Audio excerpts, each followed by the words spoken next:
Bienvenidos. Hoy vamos a sumergirnos en un material que es fascinante. Es un texto muy corto, pero tiene una carga filosófica tremenda. Se titula Si la vida me hubiera dado un hijo. Lo firma alguien con el seudónimo Soy ERP y tiene una fecha un poco rara, proyectada al futuro, 30 de octubre de 2025. Y, a ver, quiero aclarar algo desde el principio. Nuestra misión aquí no es analizarlo como si fuera una guía de crianza, para nada. Vamos a tratarlo más bien como un manifiesto sobre cómo vivir una vida con mayúsculas, ¿sabes? Usa la figura de un hijo imaginario para explorar ideas sobre el potencial, el propósito, la intención, y la pregunta que nos lanza de lleno es muy directa. ¿Cuál es la línea que separa el simple hecho de existir de la decisión de vivir de verdad? Es que esa es la tensión central de todo el texto, totalmente. No es una reflexión tranquila que va, es una declaración de guerra contra una forma de vida. El autor, desde la primera línea, establece una serie de dualidades que son irreconciliables. Ser un espectador frente a ser el creador de tu vida. Claro. Aceptar lo que te viene dado frente a elegir lo que te mueve por dentro. Y la más importante, la que lo engloba todo, es el abismo que hay entre sobrevivir y vivir. Yo creo que toda nuestra conversación va a girar en torno a esa lucha, ¿eh? Pues empecemos por ahí, sí, por esa crítica tan feroz al conformismo, a lo que llama la mentalidad de supervivencia. Cita frases que, todos hemos escuchado 1000 veces y que seguro que hemos dicho alguna vez. Seguro. El aquí respirando, ¿qué es lo importante? Ese. El pues aquí sobreviviendo, o el clásico, ¿no? Esto es lo que nos toca, ¿qué se le va a hacer? El autor las tacha casi de venenosas. ¿Por qué crees que estas expresiones, que a menudo usamos para quitarnos hierro o incluso para mostrar resiliencia, por qué son tan peligrosas? Sobre todo para la mente de un niño. Pues porque identifica el lenguaje como el software con el que programamos nuestra visión del mundo, ¿sabes? Según el texto, estas frases no son inofensivas, son sentencias. Vaya. Dice que apagan el alma de los niños y los educan a conformarse con poco. Ojo, lo que atacan no es el acto de sobrevivir a una crisis real, que eso es algo heroico. Claro, por supuesto. Lo que critica es la cultura de la supervivencia, la glorificación de aguantar como el máximo objetivo vital. Es convertir el suelo en el techo. Ah, qué buena imagen. En lugar de ser el punto de partida, se convierte en el destino. Y eso, para una mente que está aprendiendo qué es la vida, es devastador. Le estás diciendo, el juego consiste en no perder, no en ganar. Claro, es una distinción sutil pero clave. Una cosa es decir, he supervivido una semana horrible en el trabajo, y otra muy distinta es presentarte cada día diciendo, soy un superviviente de la vida. Exacto. Lo primero es una circunstancia, lo segundo es una identidad. Y si construyes tu identidad sobre esa idea de la mera supervivencia, me pregunto, ¿qué necesitas para romper con eso? Si no te conformas, ¿en qué te apoyas? Y creo que el autor nos da la respuesta con esa imagen tan potente del espejo. Absolutamente. Es que ahí va. Dice, le enseñaría a mirarse en el espejo y reconocerse como suficiente, a sostenerse la mirada con amor. Aquí está proponiendo una revolución copernicana personal. O sea, el centro de validación deja de estar fuera. En el aplauso, en el me gusta.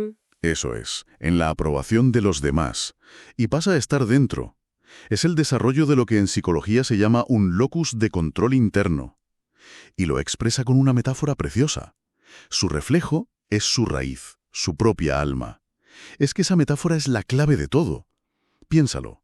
Una raíz es lo que te ancla, te nutre, te da estabilidad frente a las tormentas. Ya.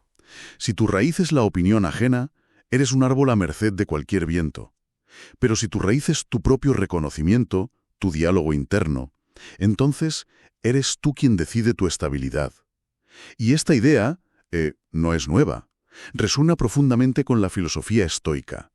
Marco Aurelio hablaba de construir una ciudadela interior. Sí, un lugar de fortaleza interna inmune al caos exterior. El autor lo llama raíz, los estoicos ciudadela, pero el principio es idéntico. La verdadera fuerza nace de dentro.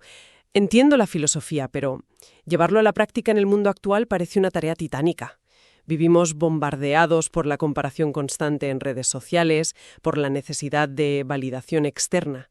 ¿No es un poco idealista proponer que un niño o incluso un adulto pueda simplemente mirarse al espejo y sentirse suficiente cuando todo el entorno le grita que no lo es? Es idealista, sí, desde luego, pero el autor lo plantea como un entrenamiento, no como un estado natural. Por eso usa el verbo enseñaría. Ah, claro. No es algo que se tiene, es algo que se cultiva. Y lo remata con esa frase que es casi un mantra. Estoy aquí y eso ya es poder. Fíjate en el cambio de perspectiva. No es estoy aquí a pesar de todo, que te coloca en una posición de víctima resistente a la ofensiva. Una persona que interioriza eso, que encuentra poder en su propia existencia, es mucho menos permeable al discurso conformista del esto es lo que hay. La autovalidación se convierte en el antídoto contra la resignación. Vale, me convence. Tenemos la base, rechazar el conformismo y construir esa raíz de autovalidación interna. A partir de ahí, la pregunta lógica es, ¿y ahora qué? ¿Hacia dónde canalizamos ese poder? El texto se mete de lleno con los sueños y las metas, pero les quita toda esa pátina de depresión o de fantasía que solemos asociarles. Sus definiciones son muy, muy concretas. Le enseñaría que los sueños no son fantasías, son mapas del alma. Y por otro lado, las metas no son presión, son direcciones, el timón de su barco. Es que aquí está deconstruyendo dos de los conceptos que más ansiedad generan. Analicemos la primera metáfora. Mapas del alma. Es brillante. Un mapa no es el territorio, es una guía que te ayuda a navegarlo. Claro. Y si es del alma, sugiere que tus anhelos más profundos no son caprichos, sino señales, indicaciones de tu propia geografía interna, de tu norte personal. Es como si dijera, presta atención a lo que sueñas, porque ahí están las pistas sobre quién eres y hacia dónde podrías dirigirte. Desmitifica el sueño, lo convierte en una herramienta de autoconocimiento. Y con las metas como el timón de su barco, la idea es igual de potente. Un timón no te empuja, te dirige. Te da la capacidad de maniobrar, de ajustar el rumbo si viene una tormenta o si el viento cambia. Esto me parece que choca frontalmente con la cultura de las metas rígidas, del todo o nada, ¿sabes? Donde si no consigues exactamente lo que te propusiste, sientes que has fracasado. Exacto. El timón implica flexibilidad, agencia y control. No eres un misil teledirigido hacia un objetivo fijo. Eres el capitán de un barco navegando un océano que cambia constantemente. A veces tendrás que virar, otras veces tendrás que bajar las velas y esperar. El objetivo no es llegar a un puerto concreto a toda costa, sino navegar con intención. Y todo esto culmina en su definición de propósito. Para el autor, el propósito no es un logro como seré director general o ganaré un premio. Lo define como el legado que dejará en quienes aprenda a amar. Eso lo cambia todo. Desplaza el foco del yo al nosotros. Totalmente. Convierte el propósito en algo relacional, un impacto. No se mide por lo que acumulas, sino por lo que das. Los sueños son el mapa que te dice quién eres. Las metas son el timón con el que diriges tu viaje. Y el propósito es la estela que tu barco deja en el agua. Justo, la huella que dejas en las vidas de los demás. Es una visión de la ambición mucho más humana y, creo, mucho más sostenible. Y llegamos al clímax del texto, donde el tono se vuelve casi una plegaria, una declaración, visceral. No lo criaría para que se conforme, lo criaría para que brille. Y a partir de ahí lanza una condena durísima. Maldito el miedo que se siembra en los niños en nombre del amor. Maldito el conformismo enseñado disfrazado de protección. Tengo que admitir que la primera vez que lo leí, la palabra maldito me pareció muy fuerte, casi agresiva. Como madre, tu primer instinto es proteger. Es que esa es precisamente la provocación. El autor te obliga a cuestionar la naturaleza de esa protección. No está hablando de la protección que salva de un peligro real, como ponerle un casco para ir en bici. Claro. Está hablando de una protección que ahoga el potencial. Es la diferencia entre construir un muro alrededor de alguien o darle herramientas para escalar cualquier muro que se encuentre. Me recuerda a la jardinería. Una cosa es poner una planta en un invernadero para que no sufra nunca, y otra es plantarla a la intemperie, asegurándote de que tenga buena tierra y agua, para que desarrolle raíces fuertes. Para que aguante el viento y la lluvia. Eso es. El miedo, en nombre del amor, es ese invernadero que, con la mejor intención del mundo, crea seres frágiles. Y cuando dice yo rompería ese ciclo, está reconociendo que estos miedos no aparecen de la nada, no, que son patrones que se heredan. Esas frases de «mejor no te arriesgues», «ten cuidado con soñar demasiado alto», a menudo las repetimos porque nos las dijeron a nosotros, con el mismo amor y la misma buena intención. Claro, es una cadena generacional de protección limitante. Romper ese ciclo exige una autoconciencia brutal.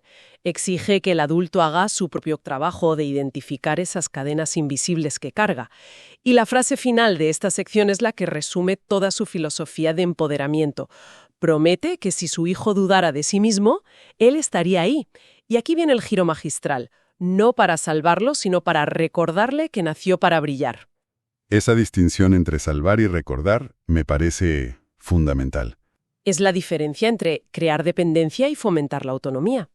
Cuando salvas a alguien constantemente, el mensaje implícito es «tú no puedes solo, me necesitas», le quitas poder. Ya. En cambio, cuando le recuerdas a alguien su propia luz, su propia capacidad, el mensaje es «tú puedes, solo se te ha olvidado, y yo estoy aquí para sostener el espejo hasta que vuelvas a verlo». El rol del mentor, del padre, del que sea, no es ser el héroe de la historia del otro. Es ser el que le recuerda al protagonista que él es su propio héroe. Eso es, le devuelve la agencia, la responsabilidad y, en última instancia, el poder. Entonces, si hacemos un recorrido, el camino que nos propone es claro. Parte de una rebelión activa contra la mentalidad de supervivencia. Desde ahí, construye una fortaleza interior basada en la autovalidación, en ser tu propia raíz, y luego usa esa fuerza para navegar la vida con los sueños como mapa y las metas como timón, con un propósito que no es egoísta, sino relacional. Todo para llegar a la expresión máxima de ese potencial. Brillar. Y no es un brillo pasivo, de existir y ya, porque lista las herramientas para mantenerlo. Intención, emoción, valentía, perseverancia, constancia y disciplina. Es un brillo que se trabaja. Exacto. Es un manifiesto contra la vida en minúsculas, una invitación a dejar de ser un objeto pasivo de las circunstancias para convertirnos en el sujeto activo y consciente de nuestra propia biografía. Y el uso del hijo hipotético es una genialidad literaria, porque al proyectar este ideal en otro nos permite verlo con más claridad. Pero al final del día, el texto no habla de un niño que no existe, nos está hablando directamente a cada uno de nosotros. Nos está preguntando, ¿y tú? ¿Estás sobreviviendo o estás viviendo? Y esa es la idea con la que me gustaría que nos quedáramos. El autor dirige este manual de vida a un hijo imaginario, pero cada palabra es un espejo para quien lo lee. Me hace preguntarme, ¿qué pasaría si aplicáramos esta filosofía radicalmente a nosotros mismos, desde mañana? ¿Qué cadenas disfrazadas de protección nos hemos puesto o hemos permitido que nos pongan a lo largo de los años, quizá con la mejor de las intenciones? Y la pregunta final que este texto nos deja flotando, y que quizás sea la más importante, es, ¿cómo podemos empezar, hoy mismo, a dejar de simplemente respirar para empezar, de verdad, a sembrar nuestras propias alas?